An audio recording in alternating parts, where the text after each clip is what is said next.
Hello, my name is Sarah Blackman, and this is my first poetry reading.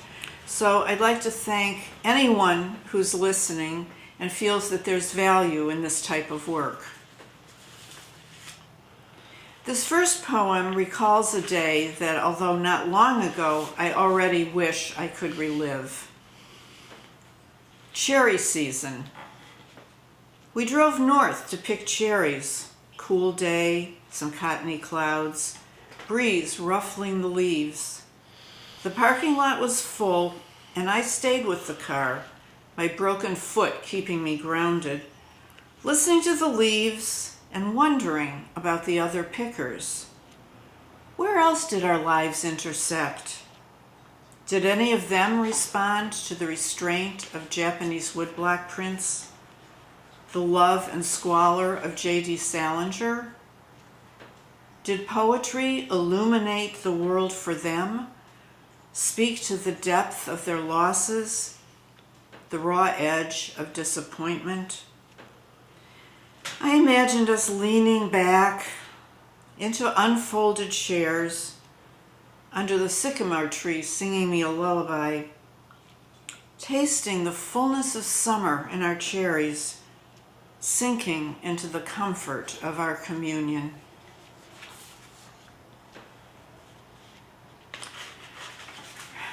I wrestled with these questions for so long I had to write about them to finally understand there are no answers. Ben and the City of Angels.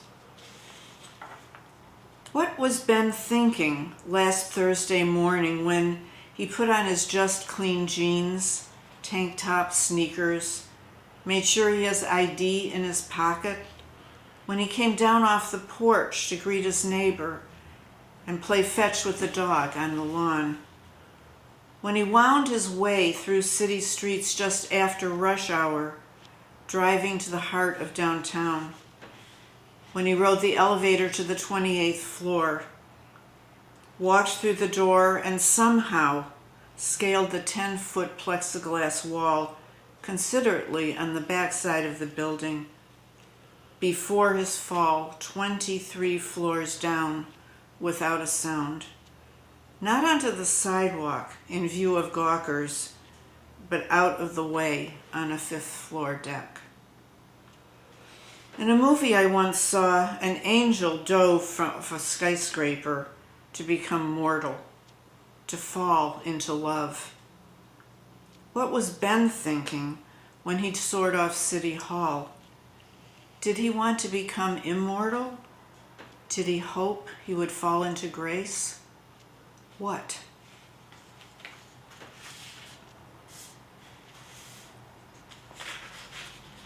These haiku images came to me during my many early morning walks around Delaware Park. Circumference. On the park ring road, cacophony of birdsong breaks open the day. 3 lindens leaning over the tennis court fence, fresh morning gossip.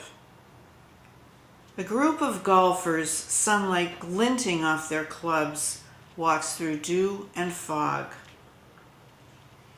A bench with a plaque marks where the boy was struck by a dozing driver. Near the ice cream stand, French lilac's wistful fragrance announces April. Children roll downhill, prickles of freshly mown grass, springtime sour sweetness. Sun rises, moon sets, both in the 8 a.m. sky. Morning walk wonder.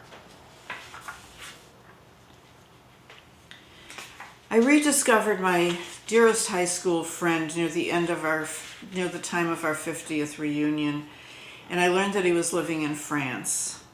Over the next 3 years, we enjoyed a far-reaching and much deeper friendship than we had had as children. But after hundreds of letters, phone calls, and visits, an essential and deep sharing, he was diagnosed with brain cancer. I saw him twice when he was very ill, and then lost him. So this poem commemorates a pilgrimage I made to France after his death. You can only wave goodbye with a broken wing. I mean rib.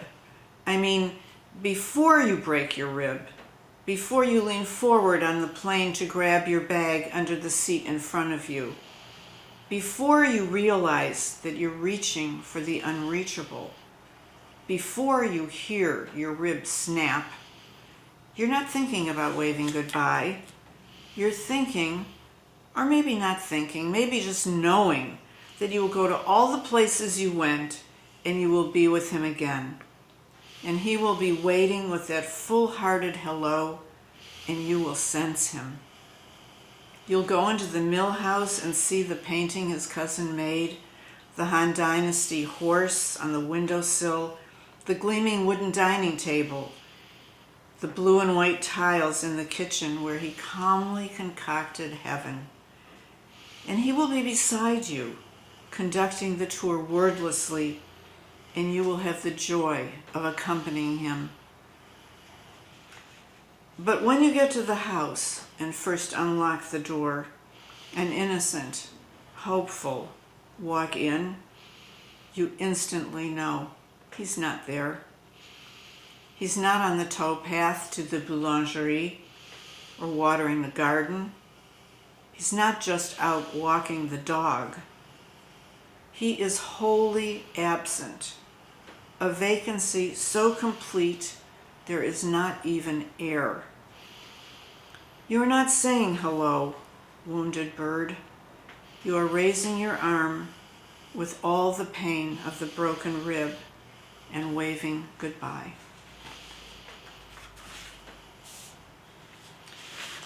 I wrote this in response to a prompt to create a sonnet which I thought was beyond me, but after countless drafts, I find it an open love letter to two important men in my life. Pioneering.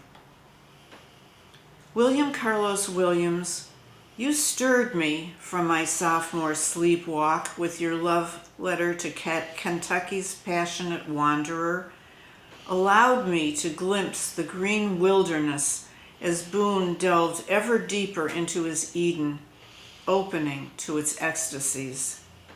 I had to have that jacket, soft but rough, suede and fringe, my companion on every imaginary journey as I ventured through virgin Kentucky. Years later, still wearing the jacket, I stood on the dirt floor of his birthplace, moccasins settling into his footprints, his passion, a kind of fire rising up through the earth and through me as I first found it, blazing through your prose.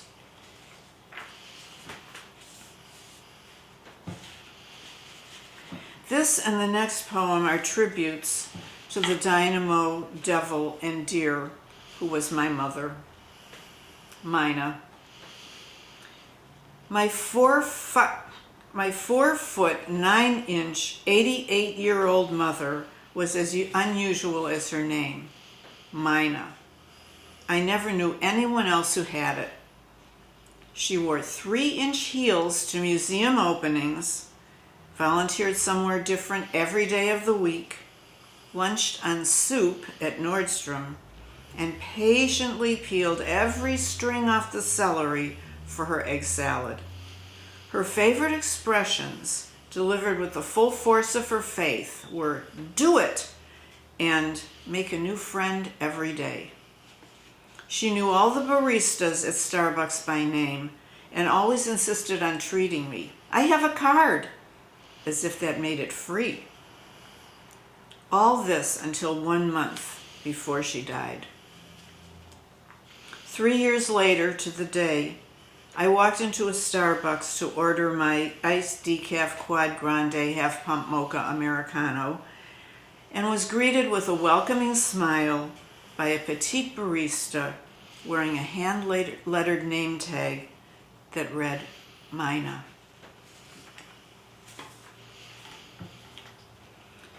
Mother and A. A. Milne. She read me A. A. Milne, and I saw that a raindrop runs down the pane into haphazard fortunes, that mothers go down to the end of the town if they choose, perhaps never to return, and that I, at the grand age of 6, was a wondrous achievement, clever as clever. She was so clever that she fashioned adornment from idea, knowledge from nurture, and family from love. Each person she met was a country to annex, a story to share, a chance to embrace.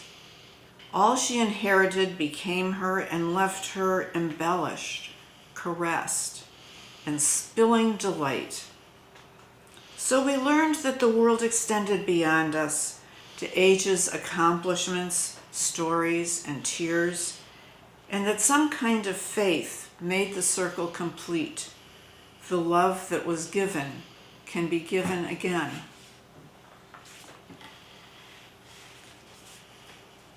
I have finally embraced writing haiku in both the 575 syllables per line and the 353 format that seems to lend itself to English. These are a mix of the two.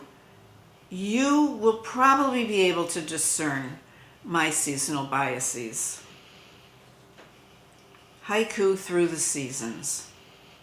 Winter. Garden bench in snow and shadow waits for spring.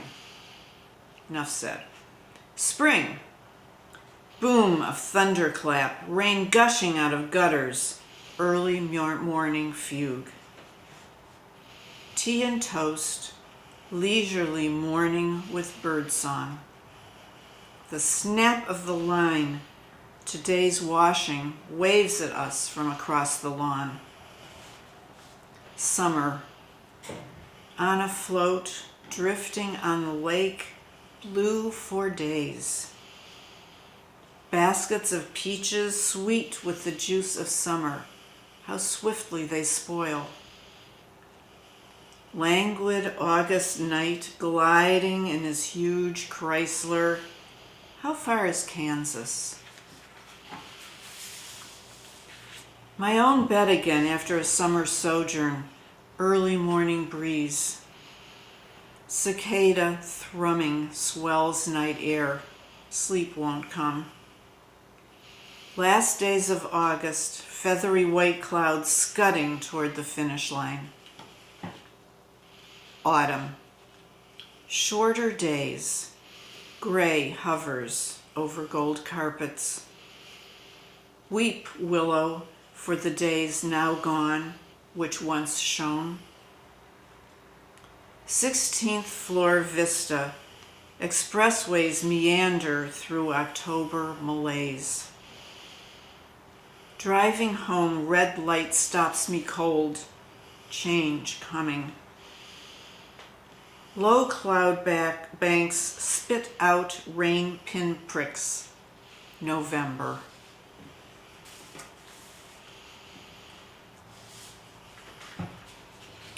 Oh, my darling. Marjorie Kaufman's father died suddenly during orientation week, freshman year, at a small girls' college punctuated by East Coast snobbery. She was catapulted to rock star status, not wealthy, not attractive, not well-dressed, a townie for God's sake. Marjorie became the pet of our class. My own father died slowly, 36 years later, from a cancer too rare for treatment. I went to Cleveland in my Celica convertible he quarreled with me not to buy, traveling every weekend to be with him. A long drive, a slow decay. My hot-tempered father, a slumped figure under a fleece blanket. It took another dozen years before I'd recognize the regard I'd longed for. Not once during that year or any other did my father ever see me, myself, my true self, and make me his darling. Partly in response to a workshop prompt, I waded here into the world of synesthesia. Soir de lune. Your sister's crimson scent floated back to you as you followed her down the hall. You can feel but not name tangled memories in the wake of her fragrant stride. You recall awakening to see her holding your second-born son first, enchanted. You also remember her 96 pounds laboring toward the white beyond. You make it your perfume now, nearly capturing the essence of who she was.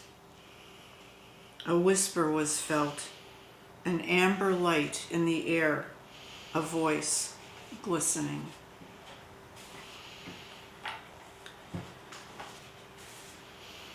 For their recent wedding, my son and his fiancée asked me to read a poem during the ceremony, so I wrote this to express my love and my wishes for them. It seems a good note to end on. The language of love. I am water rushing to the wellhead, filling the pitcher until it spills. Jane Kenyon. Briefly it enters and briefly it speaks.